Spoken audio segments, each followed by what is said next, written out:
As forças progressistas apoiam a presença do povo nas ruas.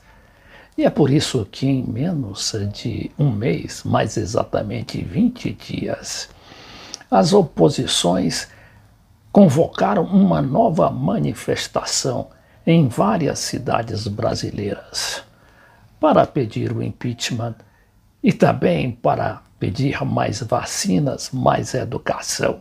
Depois da vitória das manifestações populares, que ultimamente varreu praticamente o neoliberalismo no Chile, mais recentemente no Peru com a eleição do novo presidente Pedro Castillo, que já está sofrendo uma ameaça de golpe. E houve também aquelas manifestações na Colômbia, que se ainda não conseguiram domar o governo direitão daquele país, poderá derrotar as forças obscurantistas na eleição de março para a presidência.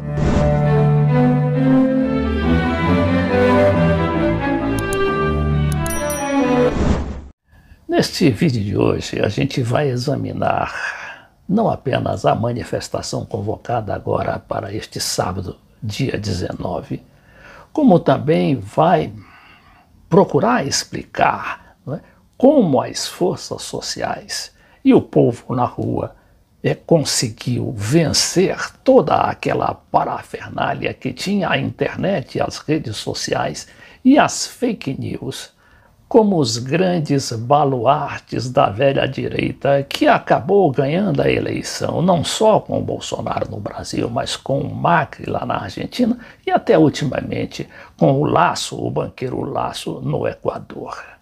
Mas vamos começar aqui com essa matéria da Folha de São Paulo de hoje, né?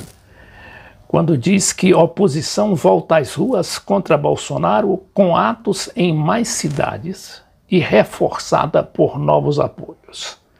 Partidos e movimentos sociais aderiram à convocação de manifestações neste sábado, contínuas aos protestos de 29 de maio.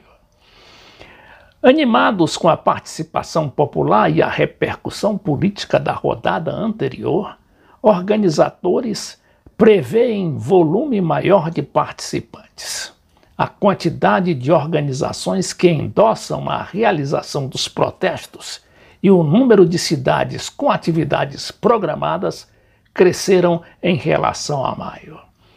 Até esta sexta-feira, que é hoje, dia 18, estavam confirmadas 457 atos em 386 cidades de todos os estados brasileiros, incluindo as 27 capitais.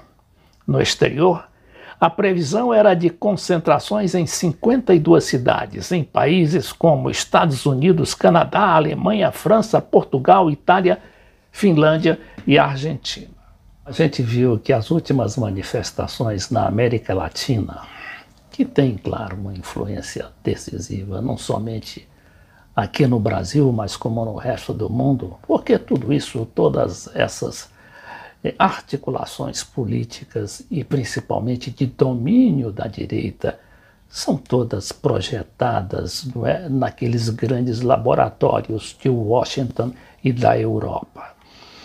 De qualquer maneira, a gente viu que aqui no Brasil o Bolsonaro praticamente ganhou por causa das fake news, ou pelo menos aquilo foi decisivo, determinante na sua vitória.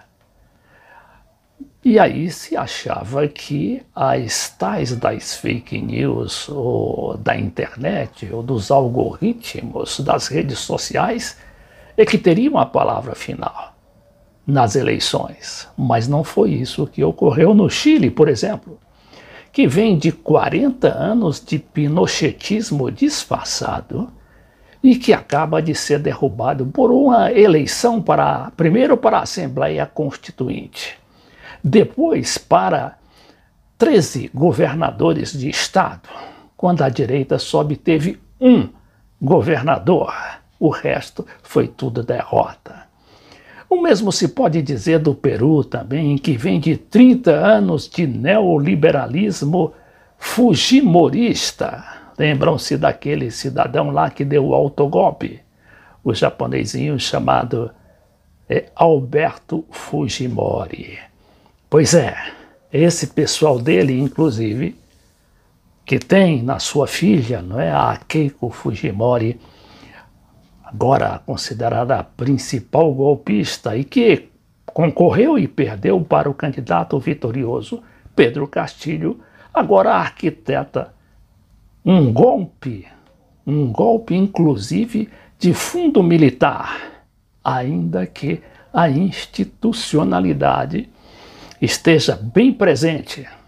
E, inclusive, o presidente atual do país, o Francisco Sagasti, convocou os poderes constituídos a se opor àquela tentativa golpista já patrocinada por alguns oficiais reformados das Três Armas. Diz esse material do Infobae, não é, que é um site tremendamente de direita, a ponto de ser chamado de Infobarra ou Infobarrada, numa demonstração de que ele é muito ligado à Embaixada Americana em Buenos Aires.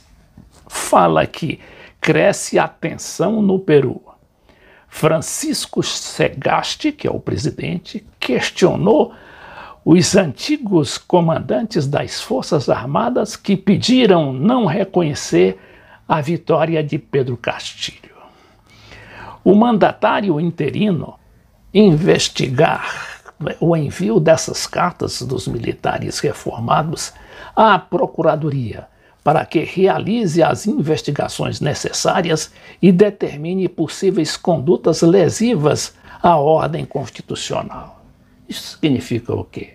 Que os golpistas estão literalmente isolados pelas próprias Forças Armadas, pelo Poder Judiciário e, inclusive, pelo Presidente da República, ou seja, o Poder Executivo.